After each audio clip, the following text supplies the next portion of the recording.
Hi there, you're listening to the Estranged Heart podcast, and I'm your host, Kreed Revere. Welcome back to our returning listeners, and if this is your first time here, thank you for selecting this podcast to listen to. As we begin today's episode, I invite you to grab a cup of coffee or tea, settle in, and listen with an open heart.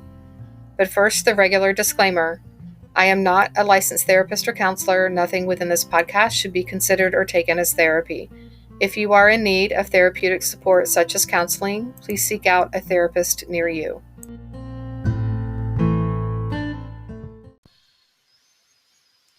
Welcome back to another episode of the Estranged Heart podcast.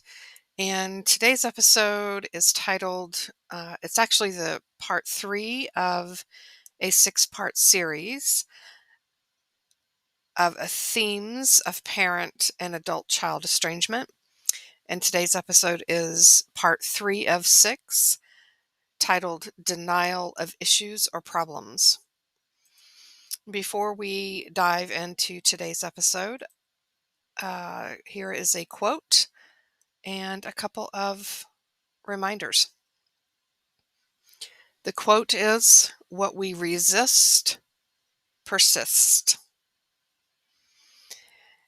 And as for the reminders, if you would like to have your story shared on the podcast as an estranged parent or an estranged adult child, please reach out. Feel free to email me at TheEstrangedHeart@gmail.com. And when you do this, please specify that you're giving permission for me to either share the story on your behalf, in which I will read your letter, or if you are requesting to come onto the show and tell your story yourself. I've gotten several folks who have reached out and emailed me their stories, but they've not been clear as to whether or not they're wanting me to share it. They just simply wanted to share it with me, those types of things. So if you could clarify what you were asking for, that would be super helpful. The estranged mothers support groups are going very well. Lots of ahas, lots of healing, lots of growth. So proud of those who are in these groups. We do meet via Zoom once a week, and the healing and growth has just been phenomenal. So if you would like to be a part of these in the next cohort that is slated to begin in the spring, please let me know. And there is also a support group that is an alumni support group in which we get together. We just kind of keep the group going with your same cohort. If you're interested in doing that and proceeding on to continue the learning and growth, let me know. Also, I have recently been contacted regarding potentially starting a support group for estranged adult children.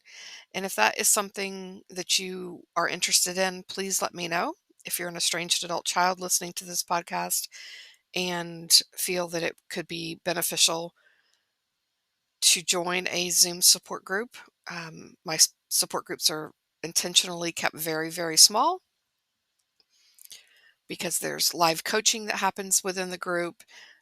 We want it to be small and intimate so that everyone who participates is able to be seen, heard, and validated throughout their experience. So if you're interested, please drop me an email, theestrangedheart@gmail.com. And I believe that is it for announcements today. So on to today's episode.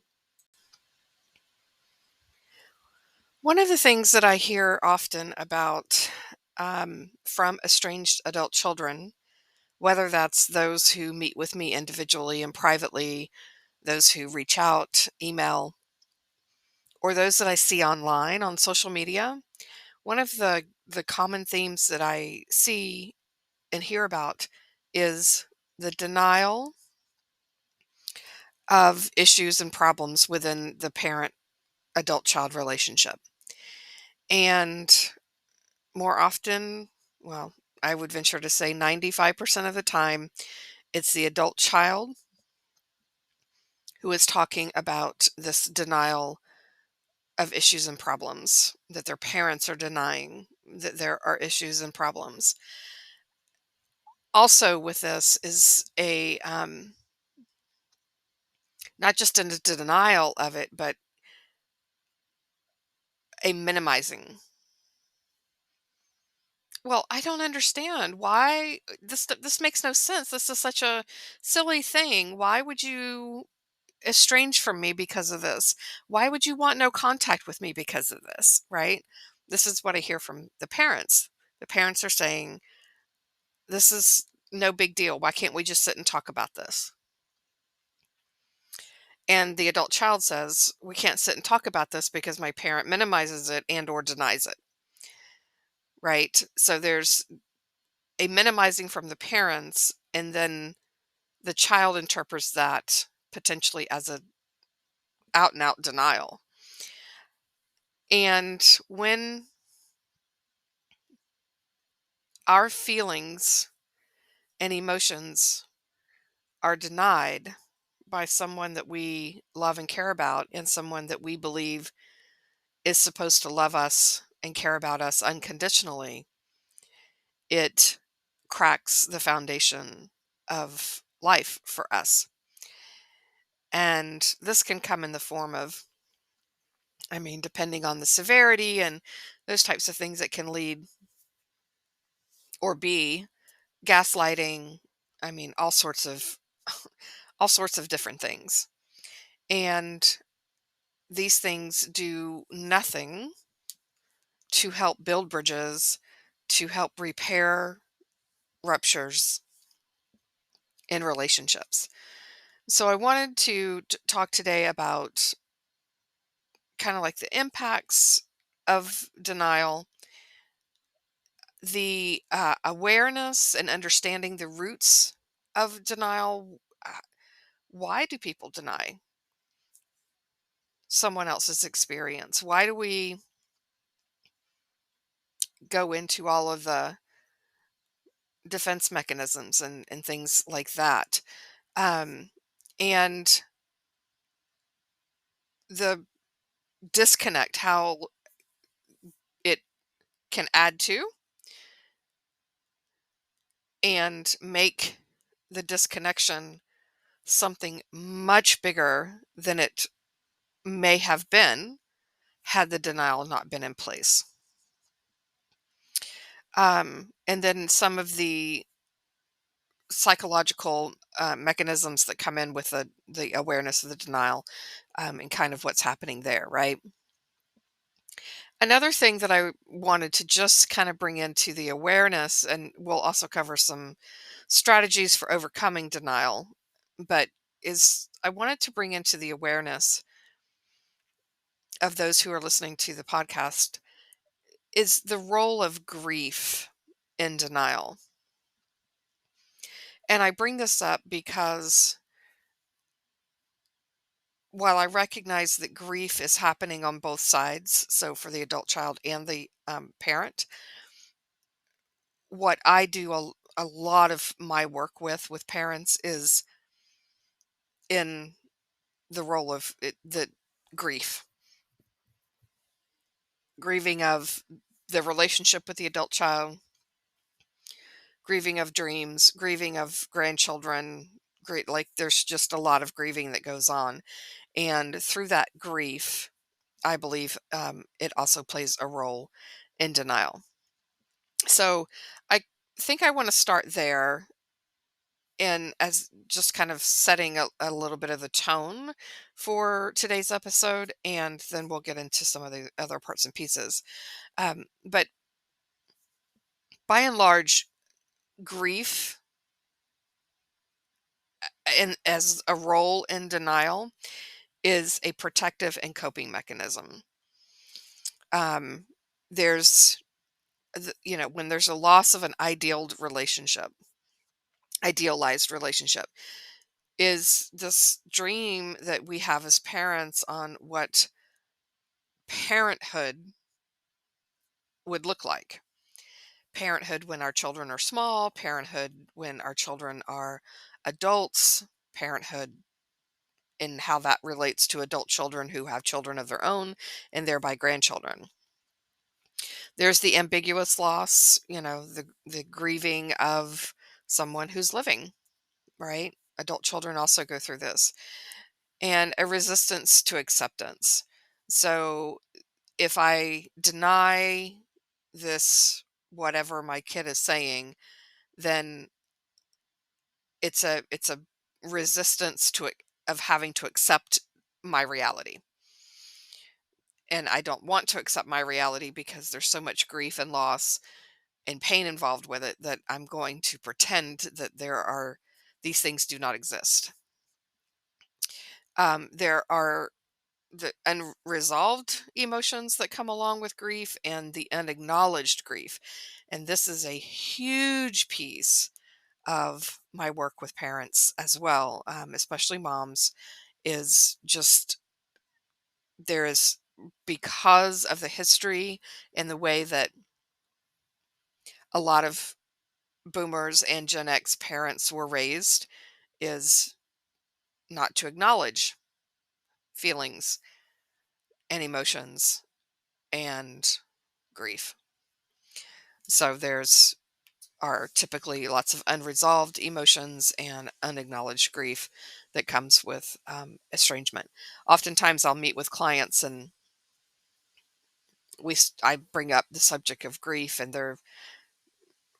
they look at me like I'm crazy because no one's died, and so we learn how to break down that grief, that we can have grief over most anything in life that had meaning for us.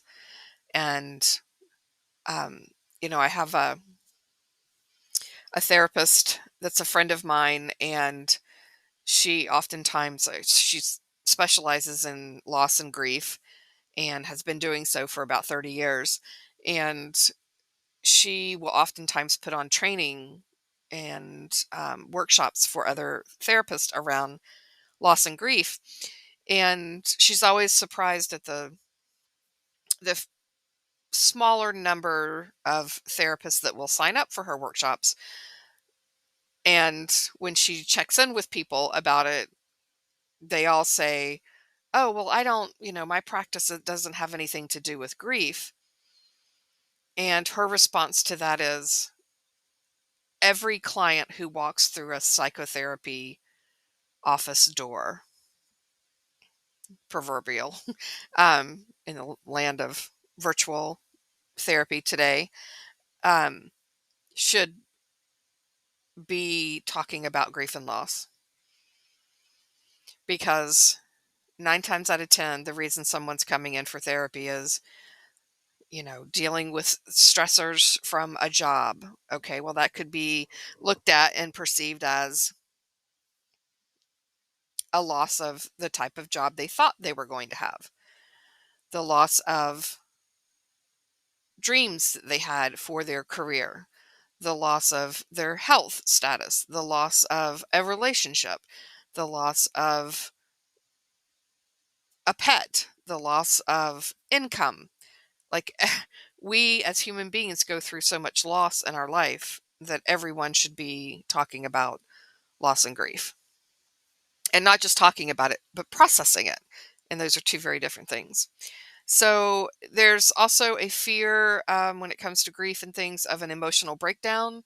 A lot of, again, Gen X and Boomer parents were not taught how to release emotions in healthy ways, and were actually, if not made to, were highly encouraged to not express emotions of any kind unless it was happy emotions. And even then, a lot of them, it needed to be tempered because children were to be seen and not heard. So, and then maintaining an emotional distance, right? If I'm in denial and I can maintain this emotional distance, then I don't have to experience and suffer pain and loss and grief and things like that. And then also it gives an illusion of control. And but all of these things do nothing but delay the mourning, the grieving process, right? So that's how it can play into the role of denial. So let's talk a little bit more about denial and um, understanding maybe more of the impact on how denial can impact the relationship between parents and adult children. It breaks down communication. There's a communication breakdown. Um, it has builds barriers, which when you have barriers up, it's next to impossible to have effective communication. And things then begin to fester beneath the surface, which further breaks down any understanding or potential of understanding. There's escalation of tensions and erosion of trust. Um, it sends a message to the other person. So if the adult child is giving their complaints and the parent is in a state of denial, it sends a message to the adult child that they are not valid or important.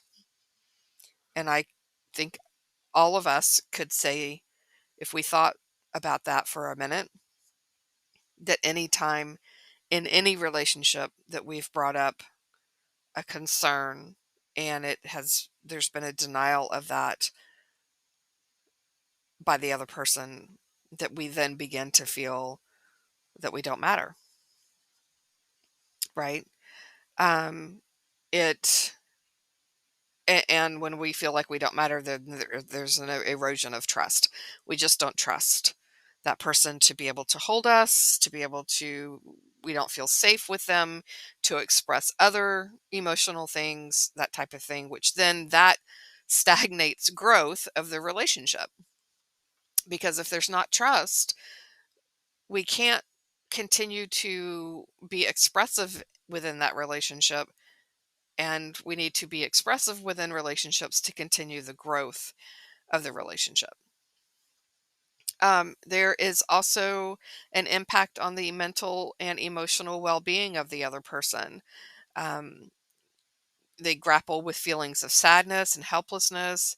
It contributes to the anxiety and stress cycles, depression, etc. And it perpetuates the unresolved issues. So it makes it it creates this vicious cycle and hinders um any meaningful progress towards reconciliation. So how do where does this denial come from? I think in any of you who have been listening to this podcast for any length of time, you understand that I don't just get on here and talk for the sake of talking. I'm trying to help us to uncover what's beneath the surface, what's at the root of people doing and saying the things that they do and say. And so, if we're looking at the roots of denial, why would someone deny someone else's reality or someone else's hurt or someone else's gripe or complaint or pain, etc., those types of things? Um, and here are some that I came up with: expectations, societal expectations, right?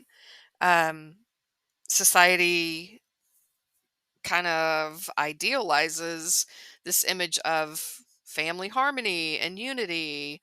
And so if I acknowledge your discord within our relationship, well, then that sets me up to look like there's not harmony and unity within our relationship. And oh my goodness, what would the neighbors think? What would Susie next door think? What would, you know, Aunt Joe at the next family gathering think if we weren't all there together, showing a unified front? A fear of judgment, or societal stigma. This is a huge piece, very, very huge piece, and it will keep people stuck in those cycles of denial. Um, Human beings do not want to be judged. They don't. And if we come at it from a place of curiosity and talk about why that fear of judgment, it leads back to exclusion, and nobody wants to be excluded. I mean, we're relational creatures and we want to be included. So yeah, so a culture of denial can be fostered by a desire to meet quote unquote societal norms. There's a fear of confronting uncomfortable truths. That can be very daunting, and it requires uh, individuals to confront things about themselves, right? If you come to me and tell me I wasn't a good parent, and then that means I have to take a look at myself. And a lot of people are absolutely petrified of doing that because of what they may find. And I think that in my personal opinion and my professional opinion, I think that we are so petrified of seeing things. We know inherently, I think that each one of us know deep down inside, if we were to take all the distractions away, all the things, if we were to take and set all of that stuff aside, and we really just sat with ourselves, we would know where our weaknesses are, where our failures have been, and those types of things. And to come to a reckoning with that within ourselves, that's really, really, really difficult. Again, especially if you've been conditioned throughout your entire life to not think about yourself, to not look within. A lot of Gen X and Boomer parents were taught that was being selfish, to think about self in any capacity. Again, not trying to make excuses for parents, trying to provide an understanding of why they may be doing or not doing some of the things they're doing or not doing. Then there are the cultural norms and taboos, quote unquote, we don't share our dirty laundry, right? So to openly admit to our child or to perhaps a therapist that we're meeting with our adult child, it's again, boomers and Gen Xers were taught you don't air your dirty laundry. That's private stuff. We don't talk about it outside of the house. And for most of them, we don't even talk about it inside the house. So, and then there's inherited family dynamics, right? This in following familial patterns and behaviors. And if I, like I just said, the thing that was taught was you're to be seen and not heard. Don't think about yourself because that's being selfish. Don't, all of these things. So we just kind of fall into this pattern and this behavior of doing what is comfortable, because to step out of that is scary. We might have to learn new things, do things differently, and people have a great fear of looking stupid. And I'm just here to say that most of us, anytime we try something new, might look a little silly, right? Because we might not get it right the first time. We might have to practice. We might have to try and try and try and try and try again. There's also a fear of rejection and abandonment. If I admit this to you, you've come to me and complained that I was not a great mother to you, then I know that I risk rejection and abandonment. And so a lot of times there will be a denial because of that. And again, we are hardwired for connection with people. There's also a role of shame and guilt that comes into play with this. And those are powerful motivators to keep people in denial, right? None of us human beings do not want to feel shame or guilt. And then we come to a lack of emotional intelligence uh, that could be required to navigate, really complex family dynamics. And estrangement is a complex family dynamic, and people don't necessarily have experience navigating that. Then we have, just a general cognitive dissonance. Maybe that comes into holding conflicting beliefs and attitudes can contribute to denial. Um, it could require the person who's in denial to have a significant shift in their worldview, and particularly their personal view of themselves, right? If everyone has always told them they're a great parent, right? All the ladies at the PTA have always said, I'm such a wonderful parent.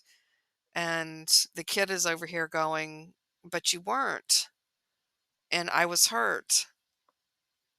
Then that requires me as a mother to have a different view of myself and the world I thought I existed in, and to hold those two things together. I mean, a lot of people don't know how to do that. So, how can we've talked about, all the awareness of denial and all the things that come with that. So, how can we, um, oh my gosh, overcome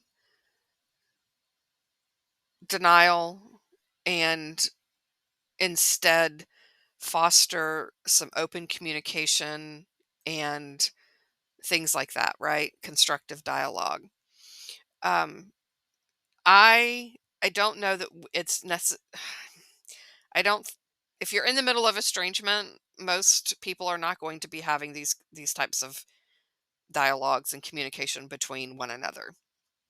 So I'm going to say it and suggest it as an estrangement coach to encourage you to do some self reflection, right? To recognize any patterns of denial.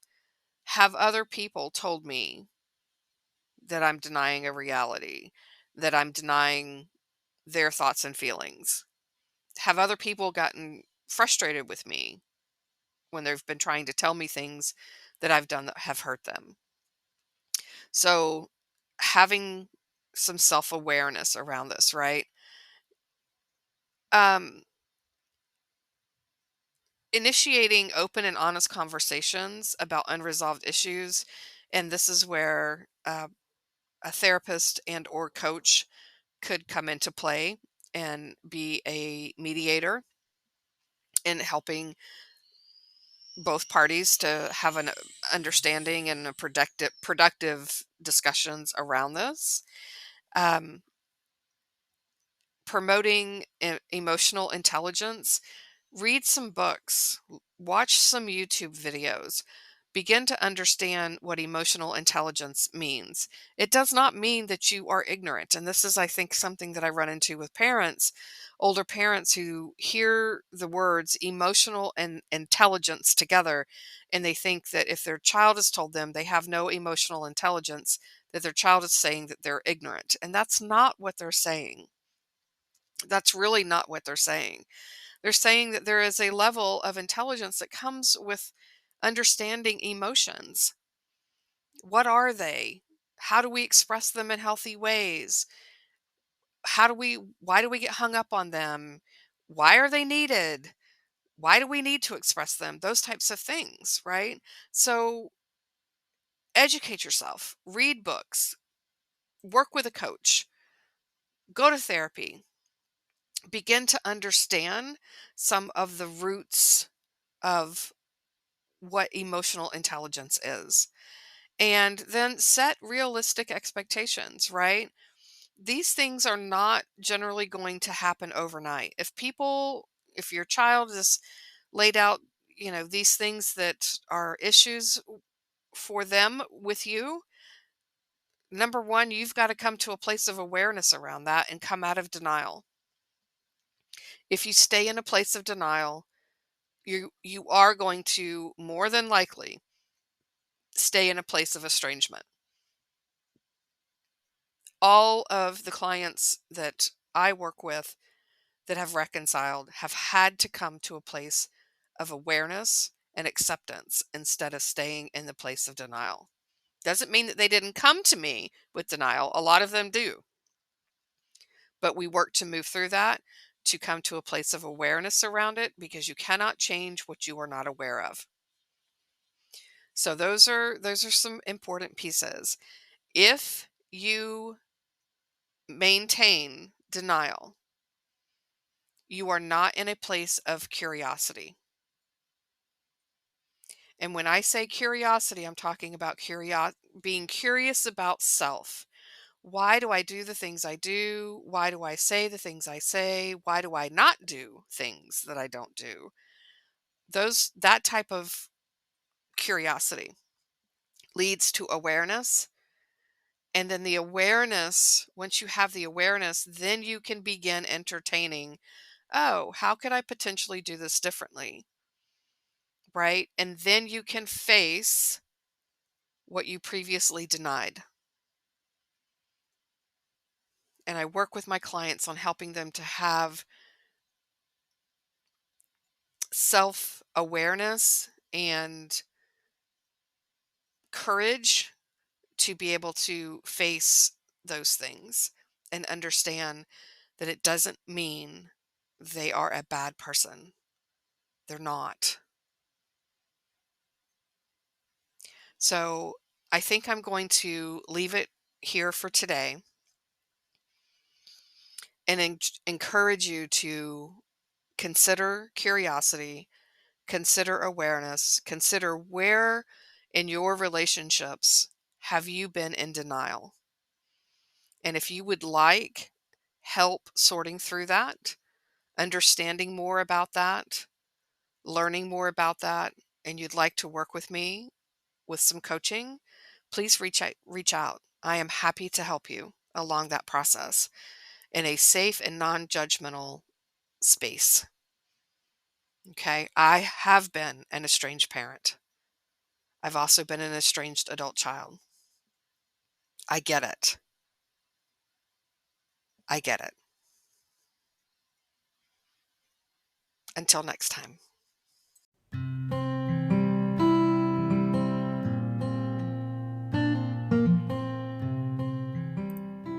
This brings this episode to a close. I hope that this time together was time you feel well spent and that you are able to find some takeaway nuggets to help you on your journey, wherever you may be on your estrangement and reconciliation path. If you feel you've received something helpful or positive from this podcast, please consider following us, sharing this podcast with others, leaving a positive review, perhaps entertaining becoming a guest on our show, or following us on social media, on Instagram, Facebook, and TikTok under the same name, TheEstrangedHeart. As a reminder, there is an online support group on Facebook.